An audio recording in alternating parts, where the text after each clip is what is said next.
안녕하십니까. 5월 29일 오후 1시를 넘긴 시점입니다.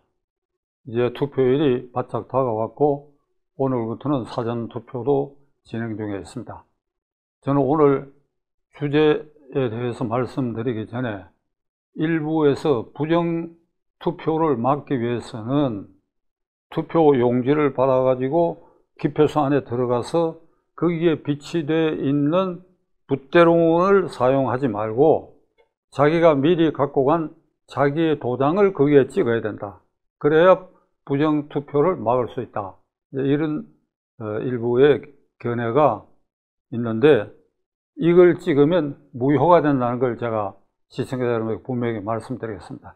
이건 제 도장입니다. 이걸 투표지에 제가 지지하는 후보에게 찍으면 그 투표지는 단말기 분류해서부터 무효화 처리되니까 부정투표를 막는 방법은 사전투표, 오늘 투표 48시간을 밤새도록 지켜야 돼요. 이게 무슨 기계가 작동한다고 하지만은 그렇지 절대로 자기 도장을 가지고 찍어서는 안 된다 하는 걸 우선 말씀드립니다. 어저께 민주당 대표를 지냈고 또 국회의원 여러 차례 했으며 문재인 정권 때 총리를 지낸 이제 이재명 후보와 당 대통령 후보 경쟁에 나섰던 이낙연 전 총리가 기자회견을 통해서 괴물 독재 국가를 막아야 한다. 괴물 독재 국가를 막아야 한다. 이재명 후보가 당선돼서 대통령이 되면 괴물 독재 국가가 된다. 대장동 게이트를 민주당 내에 3년 전에 그 후보 경선 과정에서 문제를 제기했던 이도 바로 이낙연 대표였습니다. 그래서 제가 이재명 후보가 대통령이 되면 황제 대통령이 된다고 이 방송을 통해서 줄기차게 얘기를 했습니다. 제가 황제 대통령이 된다고 얘기한 것은 3권이 아니라 4권, 국회, 행정부, 그리고 헌법재판소, 그리고 대법원과 법원, 이걸 장악하게 되니까 우리 헌정사에 유례없는 일이 된다. 황제 국가가 될 것이라고 했는데 이낙연 대표는 괴물 국가를 했어요. 같은 말이 그 기자회견 내용을 보면 같은 말을 하고 있는 겁니다. 그러니까 이것을 어떻게 막느냐? 투표로 막는다. 투표로 막는다. 투표는 누가 행사하느냐? 헌법상 제1기관인 국민이 행사하는 것이다. 시청자 여러분과 제가 헌법상 제1기관인 국민의 구성원입니다. 국민의 권리 의무 중에 제일 첫째가는 권리인 동시에 의무가 투표권 행사입니다. 헌법에 대한민국의 주권은 국민에게 있고 모든 권력은 국민으로부터 나온다. 국민으로부터 나오는 그 권력을 가지고 그것이 투표권이라는 형태로 행사돼 가지고 대통령 뽑고 국회의원 뽑아 가지고 헌법기관을 세워서 국가가 운영하는 체제를 만드는 것입니다. 그러니까 이 투표권 행사를 내가 해도 되고 안 해도 되는 그런 것이 아니라 의무입니다. 의무. 지난 대통령 선거에서도 투표율이 77%인가 그래가지고 약 23%가 투표를 안 했는데 그 중에는 물론 이게 입원하고 있는 환자라든지 불편한 사람이라든지 대단히 불가피한 일이 있었다 하더라도 그 중에 적어도 20%는 이게 이 사람도 싫다, 저 사람도 싫다, 다 보기 싫다. 그래서 투표 안 하는 그런 심리가 작동된 경우가 아마 대부분이라고 생각합니다. 그 생각 일단 멈춰야 됩니다. 다 싫다. 그래도 좀 덜 싫은 사람을 찾아내야 된다. 그래서 이번 투표는 우리가 어떤 데 초점을 맞춰야 되느냐.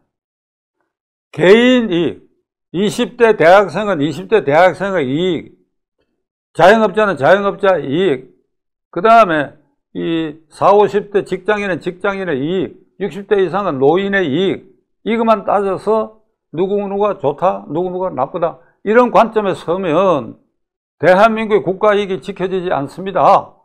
내 이익보다도 나라 전체를 보셔야 돼요. 우리는 G7 국가에 누누이 말씀드리지만은 이미 등극한 나라입니다. 그 나라 중에서 자유민주주의 공화정 체제를 유지하는 그걸 공유하는 7개 나라 중에 지금 대한민국이 헌정사 이래에 최악의 상태를 맞이했고, 그 중에 이재명 후보가 되면 괴물 독재 국가가 된다, 황제 대통령으로 등극한다, 이런 말까지 나오게 된 이 지경에서는 왜 이런 말이 나왔는지를 내 자신의 이익을 떠나서 크고 넓게 보셔야 됩니다. 이재명 후보는 어려운 시절을 거쳐서 고생을 많이 한 분이니까, 그러니까 지금 어려움에 처해 있는 이들을 위해서 뭔가 좋은 일을 할 사람이다, 이런 일부 견해를 토로하는 걸 제가 직접 간접으로 듣고 있습니다. 어려운 사람들의 형편을 안다고 말한다면 그거는 김문수 후보입니다. 이재명 후보가 한때는 자기는 소년공 출신이다, 뭐 이런 걸 내세웠는데, 김문수 후보가 등장하고 난 다음에 그 말이 쑥 들어갔어요. 김문수 후보는 평생을 근로자로, 노동자로 살려고 각오했던 사람입니다. 7년간 현장 노동자로 일했던 사람입니다. 자랄 때 이게 나물밥을 먹었다. 그러니까 나물을 섞어냈는데 쌀이나 보리나 조금밖에 안 들어가는 그런 걸 먹고 자랐다. 순전히 독학을 했다. 그 대학 다닐 때 반정부 투쟁을 하면서 노동운동에 투신했다. 아니, 그 자신이, 그리고 그 부인 설난영 여사가 그 스스로 어려운 고통 속에서 이게 노동운동을 한 사람이니까, 김문수 이상으로 어렵고 힘든 사람 편에 서서 정책을 펼 사람이, 아니, 이재명보다 그 점에 있어서 월등하다. 그러니까 여러분들이 각각의 이해와 이익을 따져서는 안 되겠다 하는 걸 말씀을 드립니다. 오늘은 특별히 사전투표도 시행되고 이러니까 미국의 두 사람의 대통령의 그 말을 인용하려고 합니다. 이 말의 전제는 미국하고 한국하고 비교할 일이 아니고 또 역사적 인물이니까, 그러나 그들이 한 말에 우리가 귀담아 들을 귀절이 있기 때문에 우선 링컨이 이런 얘기를 했습니다.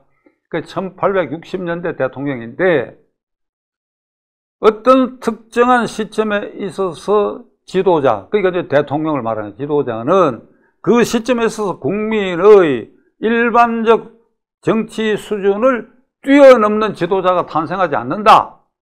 그 시점에 있어서 국민의 수준과 등치되는 비슷한 수준의 지도자를 배출할 수밖에 없다. 이거 참 아프게 들어야 됩니다. 이 말을 아프게 들어야 돼요. 그러면 이 시점에 있어서 국민의 정치적 수준이 뭐냐? 아까 말씀드린 것처럼 각각 개인 세대 이익을 따져서는 이게 답이 나오질 않습니다. 국가 전체 이익을 생각했을 때 과연 우리가 이번에 어떤 선택을 해야 될 것인가? 황제 대통령을 배출할 것인가? 괴물 독재 국가를 만들 가능성이 있는 후보, 그게 현재 시점에 있어서 국민의 보편적 수준으로 한다면 그거 어쩔 수 없지요. 국민이 나라의 주인인데 그런 선택을 한다고 하는 거, 그건 누가 맡겠습니까? 그러나 곰곰이 생각해 주시기 바랍니다. 둘째로는 케네디 대통령이 61년 취임하면서 한 말입니다. 나는 국민 여러분들에게 국가가 국민을 위해서 무엇을 해 줄 것인가를 생각하기 전에 국민 여러분이 국가를 위해서 내가 어떤 봉사를 해야 할 것인가를 생각해 달라. 그러니까 국가에 기대하기 이전에 여러분들이 국가를 위해서 할 일이 무엇인가를 찾아달라고 했습니다. 이 시점에 현실에 대해서 내가 이런 불만이 있다. 그런데 그렇다고 해서 삐뚤어진 투표를 해서는 안 된다. 현재 내 불만이 있지만 당장 해소되지 않더라도 국가 전체 이익을 생각해야 된다. 이런 관점에서 6월 3일 투표일을 맞이해 주실 것을 간곡히 부탁드립니다. 마지막으로 다시 한번 절대로 개인 도장을 투표용지에 찍어서는 안 된다 하는 말씀을 드립니다. 감사합니다.